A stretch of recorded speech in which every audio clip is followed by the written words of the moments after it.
Classical accountancy numerical problem solutions प्रस्तुत किए जा रहे हैं edxit.com द्वारा। इस वीडियो में हम प्रदान करने वाले हैं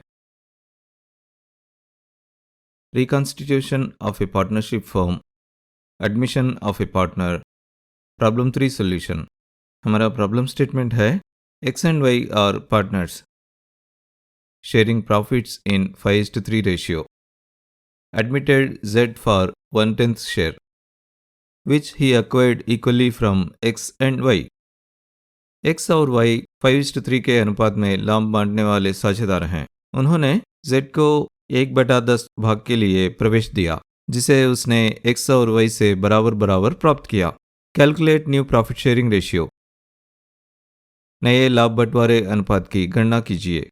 देखिए, नए साझेदार के शामिल होने से पहले पूरा लाभ मौजूदा साझेदारों X और Y के बीच 5:3 के अनुपात में बांटा जाता था और फिर एक नए साझेदार को शामिल किया जाता है।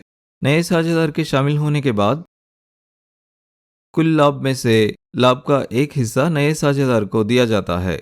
लाभ का यह हिस्सा कुल लाभ का 10वां हिस्सा होता है। ये भी दिया गया है कि ये लाभ नए साझेदार Z को पुराने साझेदार X और Y से समान रूप से प्राप्त होता है। दूसरे शब्दों में, लाभ का ये 10वां हिस्सा दूसरे साझेदार द्वारा समान रूप में दिया जाता है। दूसरे शब्दों में, इस 10वां हिस्सा लाभ के हिस्से में पुराने साझेदारों के सैक्रिफाइस के बराबर होता है। दूसरे शब्दों में, पुराने साझेदारों ने लाभ के हिस्से में 1:1 के अनुपात में योगदान दिया। देखिए, जैसा कि हमने पिछले प्रॉब्लम्स में किया था, ये पुराने साझेदार शेष लाभ को 5:3 के अनुपात में नहीं बांटेंगे। हमें उनके सैक्रिफाइस को ध्यान में रखकर उनके नए लाभ बंटवारे के अनुपात की गणना करनी चाहिए। इसके अलावा उनका सैक्रिफाइस अनुपात 1:1 है। अतः पुराने साझेदार X द्वारा नए साझेदार Z के लिए लाभ बंटवारे में किया गया सैक्रिफाइस नए साझेदार Z को आवंटित प्रॉफिट शेयर 1/10 को इस लाभ बंटवारे में X के सैक्रिफाइस रेशियो 1/2 से गुना करके प्राप्त किया जाता है। न्यूमरेटर्स और डिनोमिनेटर्स को गुणा करने पर हमें 1/20 प्राप्त होता है। और अब पुराने साझेदार Y द्वारा नए साझेदार Z के लिए लाभ बंटवारे में किया गया सैक्रिफाइस नए साझेदार Z को आवंटित प्रॉफिट शेयर 1/10 को इस लाभ बंटवारे में X के सैक्रिफाइसिंग रेशियो 1/2 से गुना करके प्राप्त किया जाता है। न्यूमरेटर्स और डिनोमिनेटर्स को गुणा करने पर हमें 1/20 प्राप्त होता है। इसे ध्यान में रखते हुए साझेदारों का नया हिस्सा इस प्रकार होगा। वैसे जैसे कि आप जानते हैं, नए हिस्से की गणना का सूत्र है ओल्ड शेयर माइनस सैक्रिफाइस।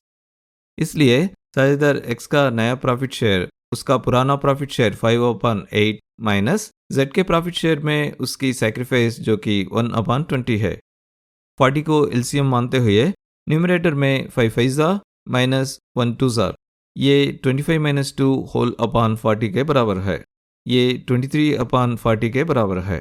इसी प्रकार साझेदार Y का नया प्रॉफिट शेयर उसका पुराना प्रॉफिट शेयर 3/8 माइनस Z के प्रॉफिट शेयर में उसकी सैक्रिफाइस जो कि 1/20 है। 40 को एलसीएम मानते हुए न्यूमरेटर में 3 5 माइनस 1 2 ये 15 - 2 होल अपॉन 40 के बराबर है। ये 13/40 के बराबर है। और फिर साझेदार Z के लिए ये 1/10 के बराबर है। डिनोमिनेटर को 40 बनाने के लिए न्यूमरेटर को 4 से और डिनोमिनेटर को भी 4 से गुणा करें। न्यूमरेटर्स और डिनोमिनेटर्स को गुणा करने पर ये 4/40 के बराबर है। इन सब बातों को ध्यान में रखते हुए तीनों साझेदारों का नया लाभ बंटवारा अनुपात है 23/40:13/40:4/40। सभी डिनोमिनेटर्स में से 40 को कैंसिल करें तो हमें अंतिम नया लाभ बंटवारा अनुपात 23:13:4 मिलता है। तो अतः पूरा लाभ तीनों साझेदारों के बीच 23:13:4 के अनुपात में बांटा जाएगा। और इसी के साथ हम इस प्रॉब्लम के सॉल्यूशन के अंत तक पहुंच गए हैं। आप इस वीडियो को यहाँ तक देखने के लिए थैंक यू वेरी मच।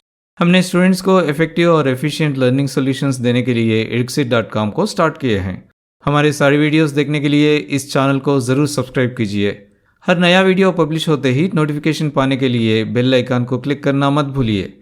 और अगर आपको ये वीडियो पसंद आया तो इस वीडियो को लाइक करना मत भूलिए।